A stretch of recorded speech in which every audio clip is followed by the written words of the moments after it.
Good morning students. In today's class we are going to see electric flux density, Gauss's law and application of Gauss's law.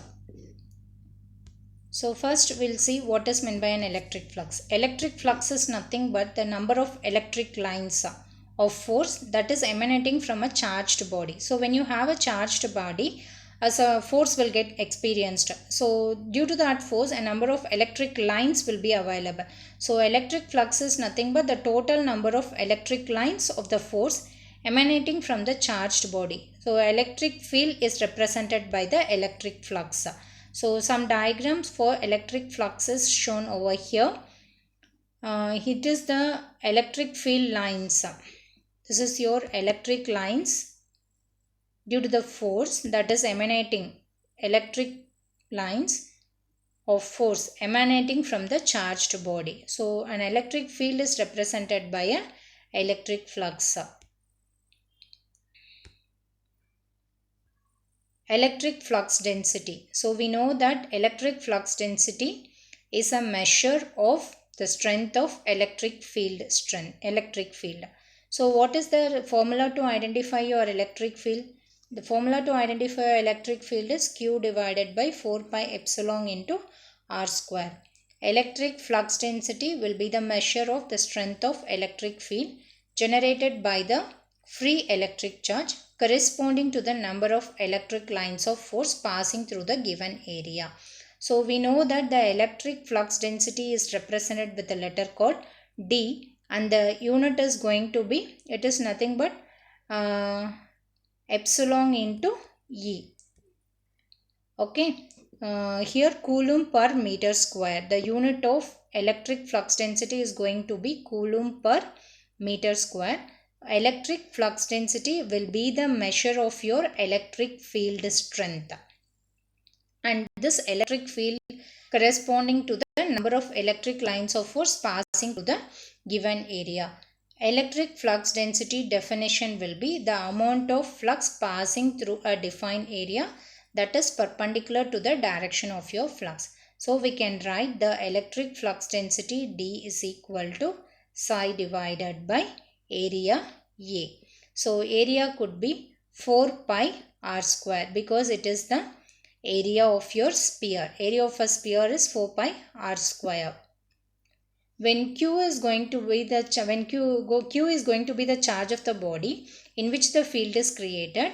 R is the distance of the point from the center of the charged body. We know that Q is equal to psi. So the proof for the Gauss's law will be held in the next class. So electric field strength E is equal to Q divided by 4 pi epsilon r square, as Q is proportional to psi according to the electric field strength. That is, what is the amount of charge you are supplying, that many electric field will be generated, that is proportional to the charge. So you can write it as it is proportional to the flux psi divided by 4 pi r square.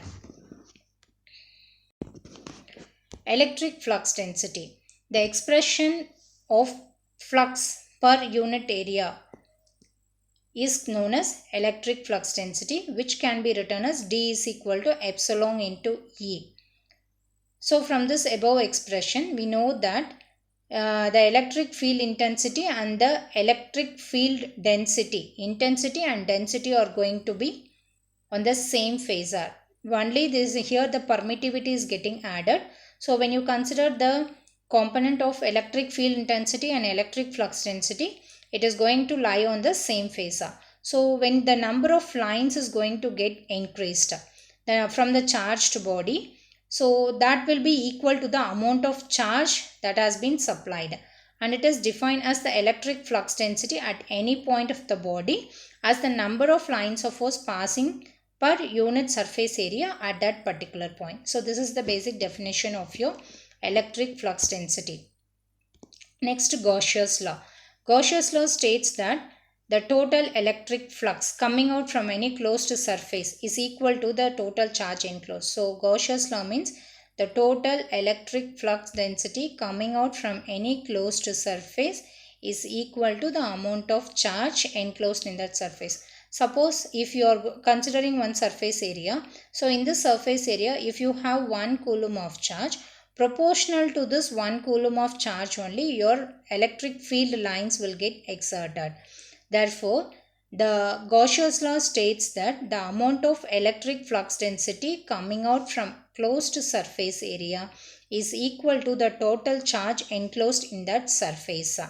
So we can write the Gauss's law equation as integral over the closed surface d dot ds is equal to q.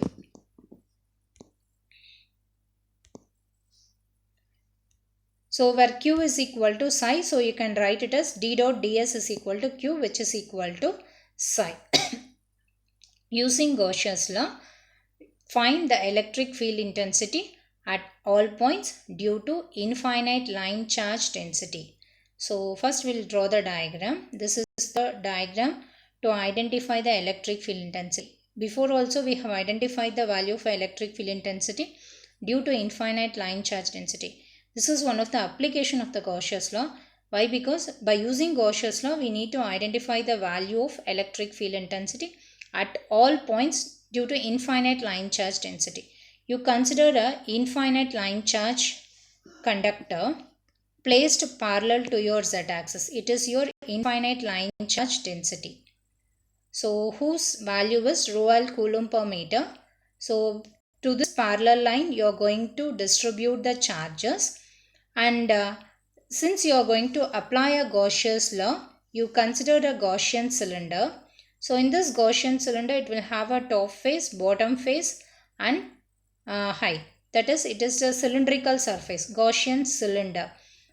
And you have to identify the electric field intensity at all points. At all points in the sense, at all places like top face, bottom face, and side faces, we need to identify the value of electric field intensity.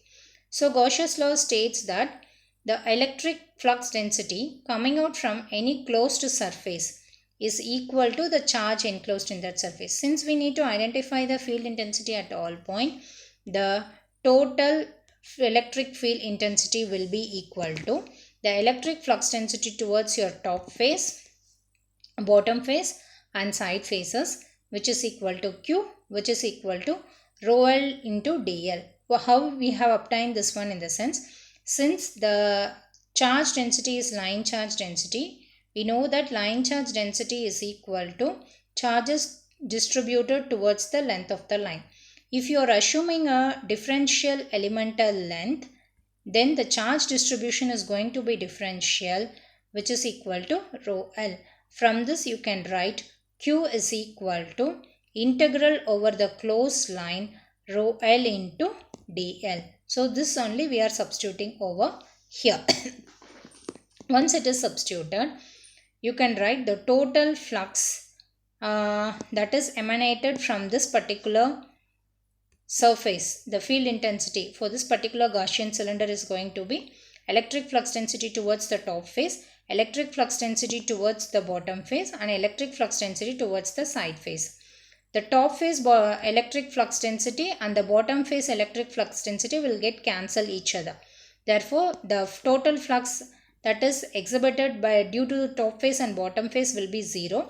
Therefore, we'll get top face and bottom face, the flux is equal to 0, and only the side face flux density will be available, which is equal to integral over the closed line rho l into dl.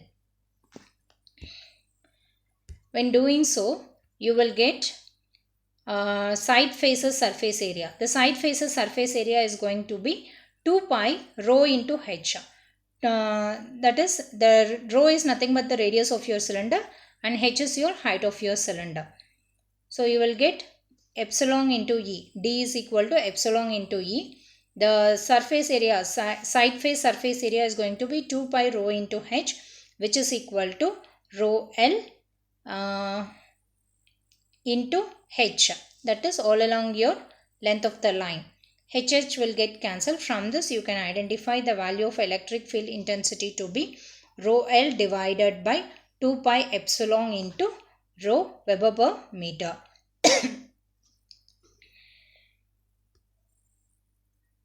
Next, using Gauss's law, find the electric flux density D and electric field intensity in the region between the concentric conductors of cylindrical capacitor.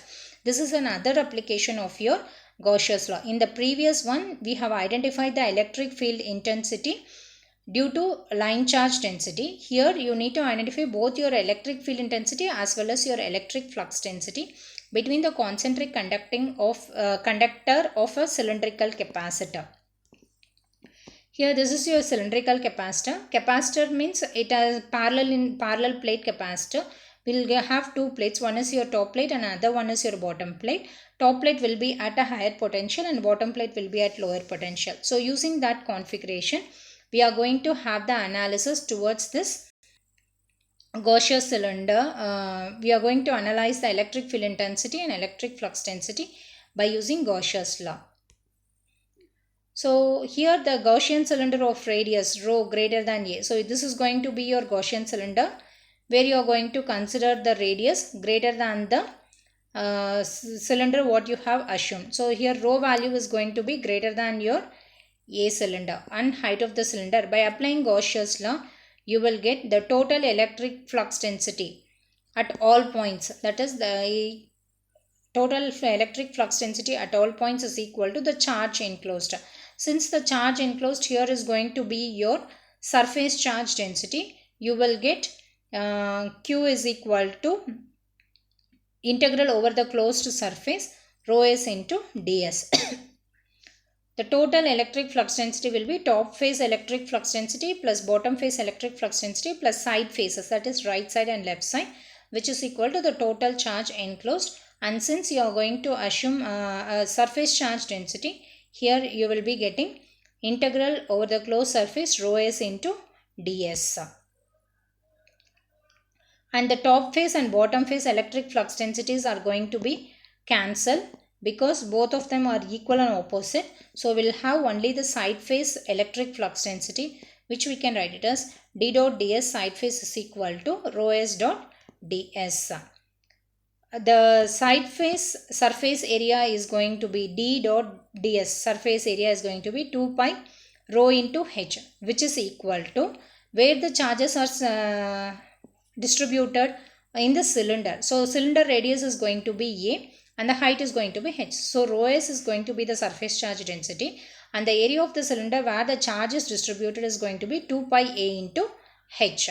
So when you cancel, you will get the value of electric flux density to be D is equal to rho s A divided by rho. Here there is a difference between rho suffix s and rho. This is going to be the radius of your Gaussian cylinder and rho s is nothing but the surface charge density.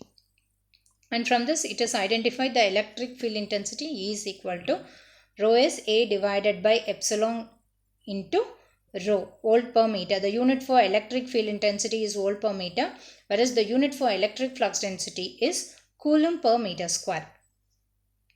Coulomb per meter square.